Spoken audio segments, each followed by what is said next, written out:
Assalamualaikum warahmatullahi wabarakatuh. Selamat pagi anak-anak. Bagaimana kabar kalian hari ini? Semoga pagi ini kalian selalu dalam keadaan sehat walafiat.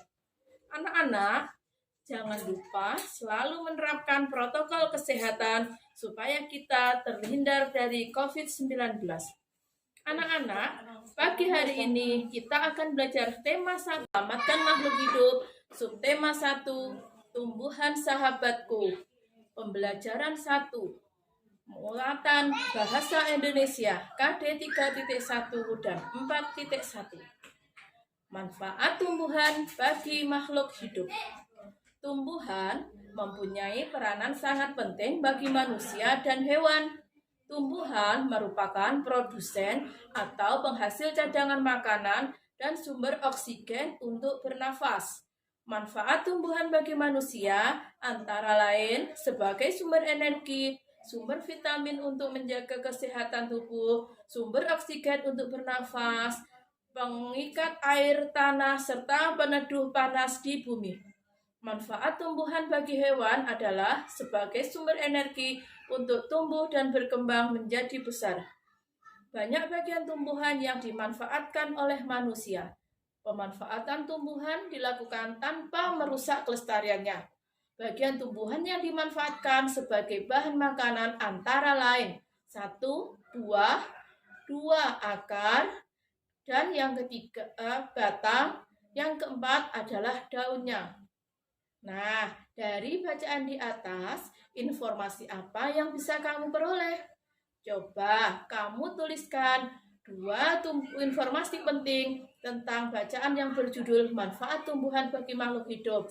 Setelah itu, kamu diskusikan dengan teman kelompokmu. Sekarang, coba kalian baca bacaan yang berjudul bagaimana jagung berkembang biak berikut ini. Nah, setelah kalian baca bacaan tentang bagaimana jagung berkembang biak, coba kamu tentukan ide pokok dan informasi penting tentang teks yang berjudul tanaman jagung dengan mengisi diagram berikut ini.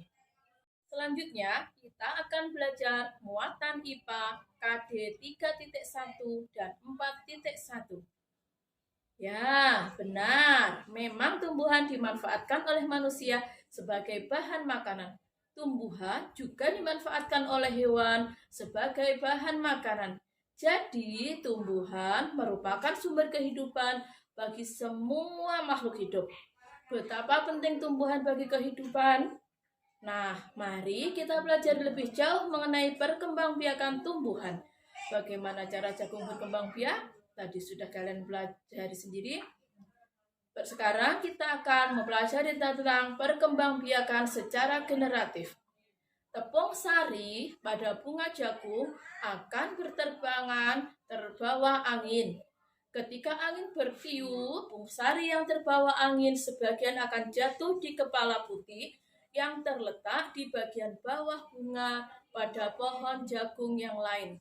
Ketika itulah terjadi pembuahan. Perkembangbiakan ini dinamakan perkembangbiakan generatif. Nah, tahukah kamu bagaimana proses perkembangbiakan generatif? Nah, mari kita amati bagian-bagian bunga sempurna berikut ini. Pada bagian bunga sempurna terdapat mahkota bunga yang berfungsi untuk menarik serangga. Yang kedua adalah kepala sari. Yang ketiga adalah benang sari yang berfungsi sebagai alat kelamin jantan bagi tumbuhan. Yang keempat adalah kepala putih yang berfungsi sebagai alat kelamin betina pada tumbuhan. Yang keenam adalah tangkai putih. Ada kelopak bunga, dasar bunga, tangkai bunga, dan juga bakal biji. Nah, carilah informasi dari berbagai sumber mengenai proses perkembangbiakan generatif dari tumbuhan ya. Perkembangbiakan secara generatif atau secara kawin terjadi melalui proses penyerbukan dan juga proses pembuahan. Perkembangbiakan secara generatif pada tumbuhan diawali dengan proses penyerbukan, yaitu melekatnya atau jatuhnya serbuk sari ke kepala putih. Setelah terjadi penyerbukan, pada serbuk sari tumbuh bulu serbuk sari yang menuju ke ruang bakal biji. Kemudian, serbuk sari atau sel kelamin jantan atau spermatozoid akan masuk ke ruang bakal biji melalui bulu serbuk sari.